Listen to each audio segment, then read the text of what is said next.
waste upon your altar. I would waste following you. At the end, that's all the world would say of me. There's so many things to follow, but I live following you. In life or in death, I am yours. I would waste upon your altar. I would waste following you. At the end, that's all the world will say of me. There's so many things to follow, but I live following you. In life or in death, I am yours. Please, you may be seated. God bless you.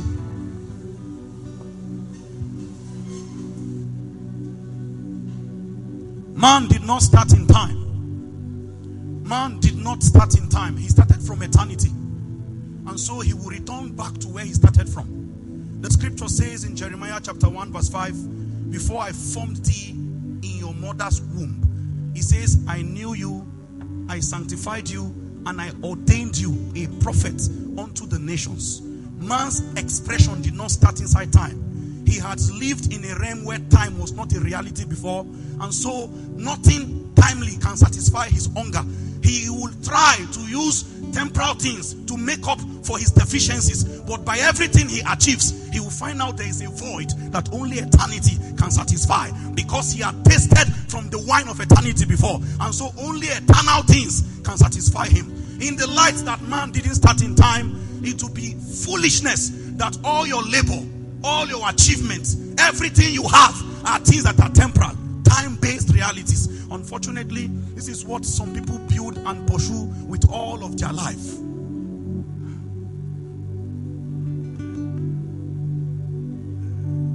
I'll tell you how we arrive time. We all arrive time naked. You didn't come with anything. You didn't come with a spoon. You didn't come with a cloth. You came naked. But in the design of the immortals, they did not intend that you will go back naked. Because I know that it is a general, talk. Everybody says naked we come, naked we go. You came naked because you have to come looking like your ancestor Adam, because a fall has regulated the breed. But you will not return the way you came. There are opportunities given to you in time. There are creatures waiting to have encounters with you in time to alter your nature, so that when you go back, he says, before you were formed, I knew you. I hope you know that there are people that will report in eternity and the verdict will be, depart from me, I know you not. The one who said, I knew you before you came, you can return as a strange creature. They can't recognize the person that went again, because time has altered you. Whether you like it or not, time must change all of us. The only thing you can truly influence is whether you intentionally grew in the direction of light.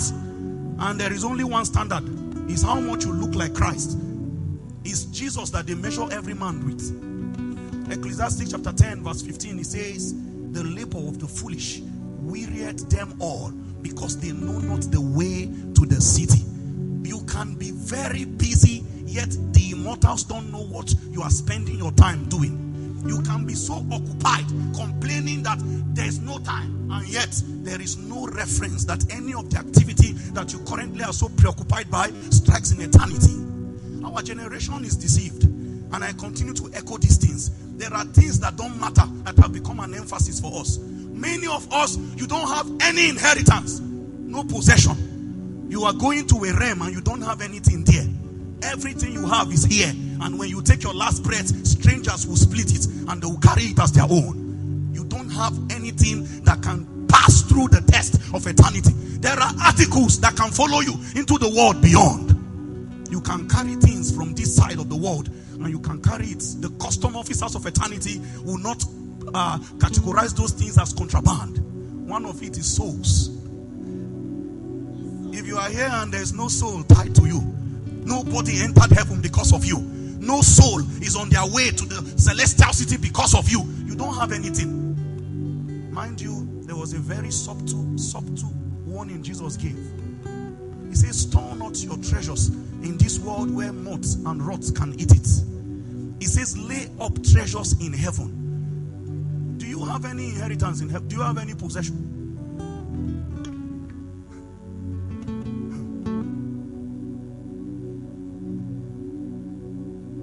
You are not too young, brother. I've held the hands of young men.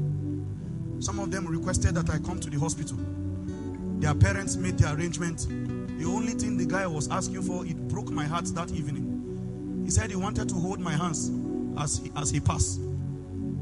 He was telling them, call Effa, call him. When I came, he just held my hands like this. And then he slipped into eternity. And I wondered.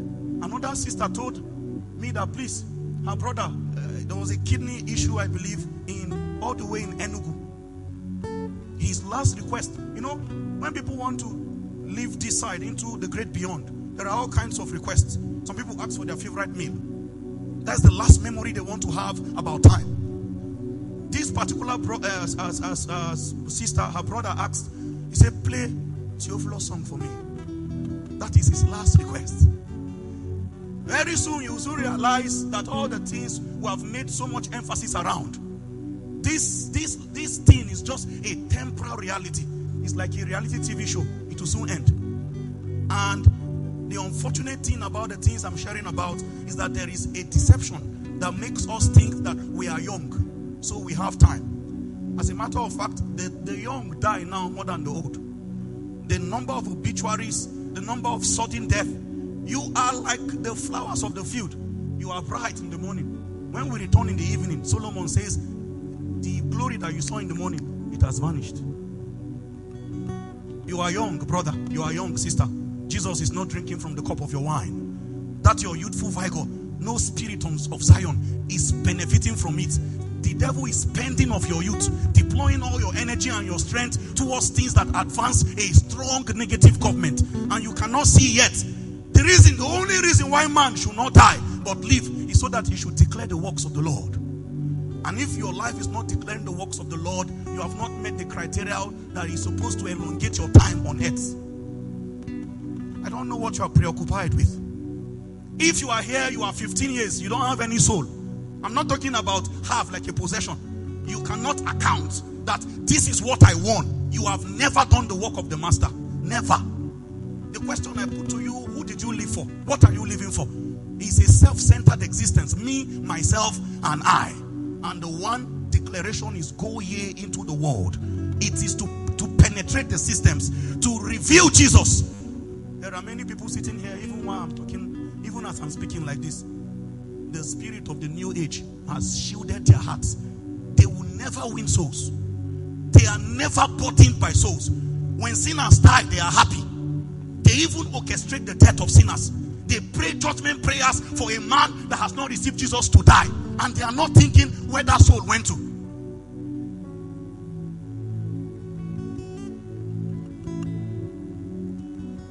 One glorious morning, by and by, the scale will fall before our eyes. You will now know the thing that really matter. Suddenly, if you have never won souls, you will realize the verdict of the immortals concerning you is that you are not wise. He says, them that win souls are wise. They gave one extra description. They will shine like the firmament, telling you that in the age to come, some of us are already piping briefly from the power of the age to come. There are many things we do currently. It's not given to this species of creation to operate in those power. So we are only fetching from an age to come. But in the world, after this world is over, that will become our normal life. You will not need to raise a worship song to command that level of power. It will be your normal. In that age that is to come, a lot of us, we continue to assume, we continue to think that there is time. You will find out that men will not be the same in that age, because they say those who win souls will shine. So it means that if you are without that particular investment of soul winning, your existence, you know, you did not choose many things concerning how you manifested in this particular phase of existence, but you can choose about how the age to come will be for you.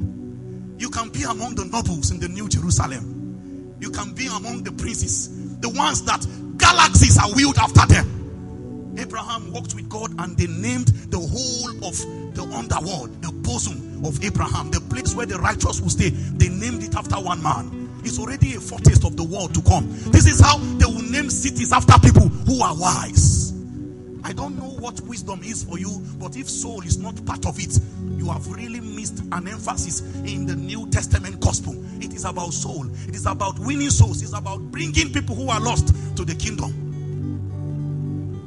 What have we used God for? As I tie my discourse up, spirituality is self-seeking. Spirituality is so self-centered. It's about trying to assess something through God. A lot of us even came to God because of something we want Him to do for us. There is no genuine need. We did not recognize we were sinners. We did not recognize we were doomed, and God is our salvation. They presented a need in our life, and then they presented God as a condition to be met before that need will now be met by God. And so you just came to God hoping that let's meet this part so that God will now play His part. Why do you feel that Christians don't last long after they do their salvation declaration? Because those declarations are emotional. Men are not shown the cross of Jesus where nails pierced His hands again. They are shown Ghana must go of money under the cross, and then they say, come, there's somebody that can solve your financial issue. The mystery of the cross is beyond your bank account. Your bank account is too small.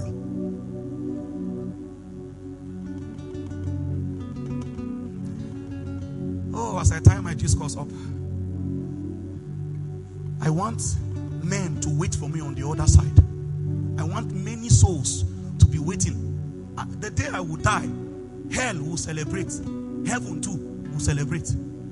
The joy of hell will be that finally one of our headache is out of the game. But before I die, I will replicate my kind many. Because this is the instruction to all is to make disciples. To make disciples is to replicate the dimension of God that He has given to you as a trust. Throw it on others.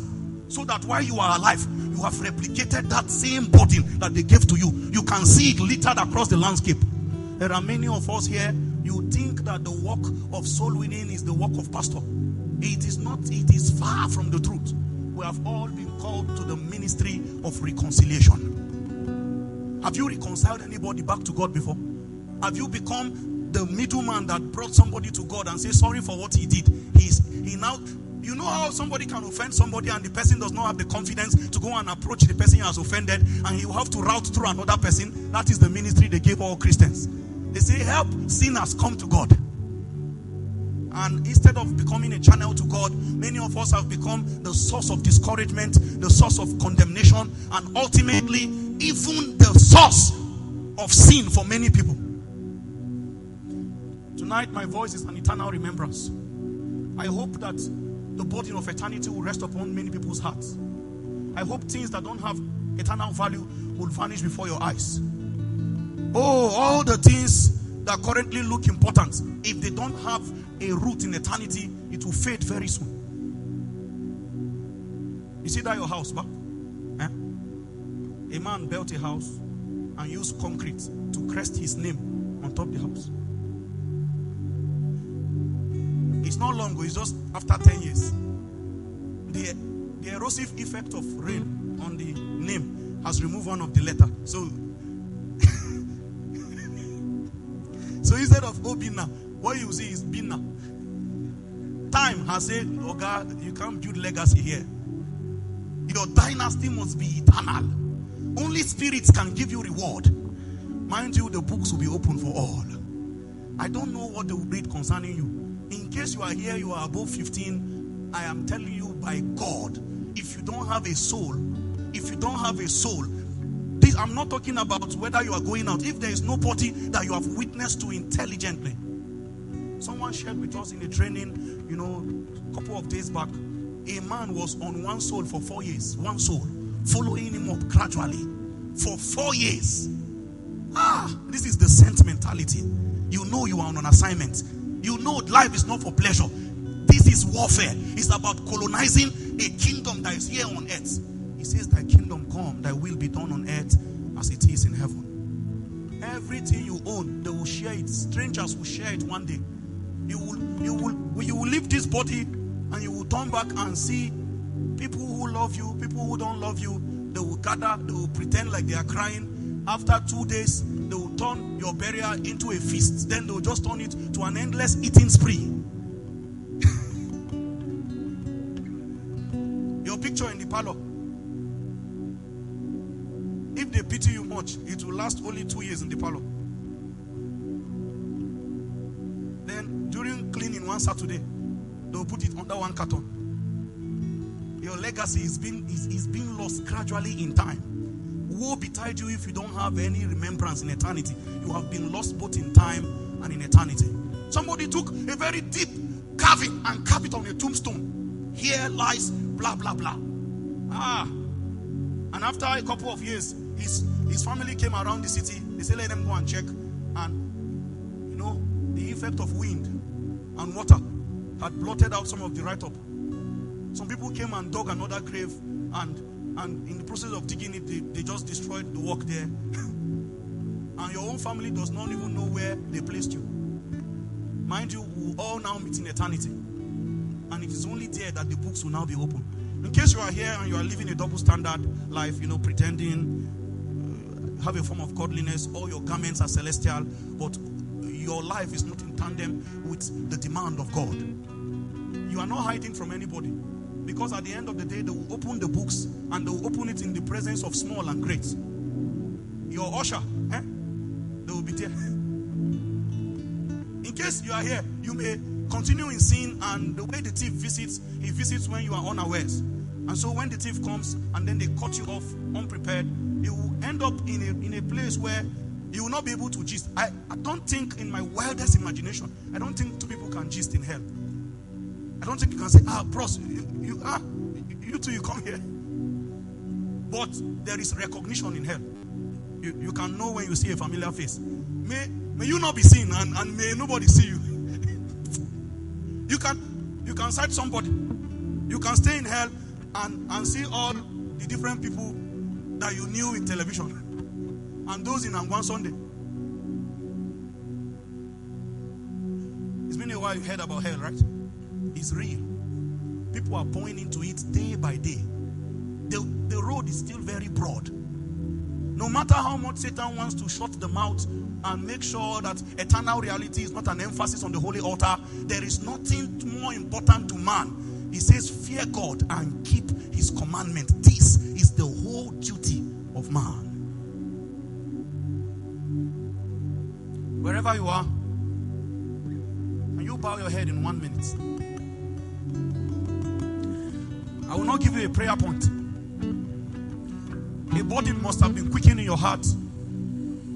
I pray that you can articulate those burdens and turn them into a prayer as you ask the Lord to put upon you the zeal for souls. If you don't have souls, you don't have anything. If you don't have souls, you don't have an inheritance.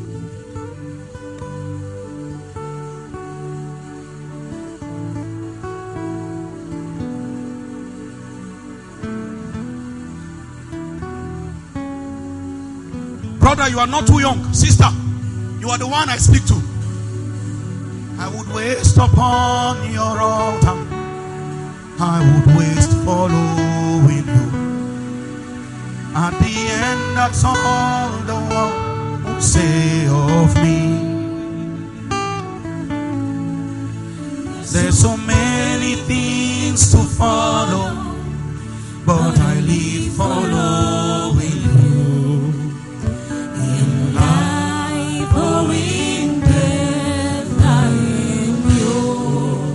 Just the voices.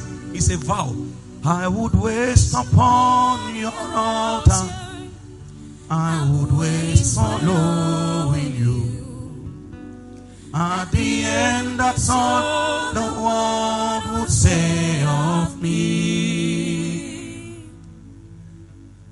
There's so many things to follow, but I live following you. In life or in death, I am yours.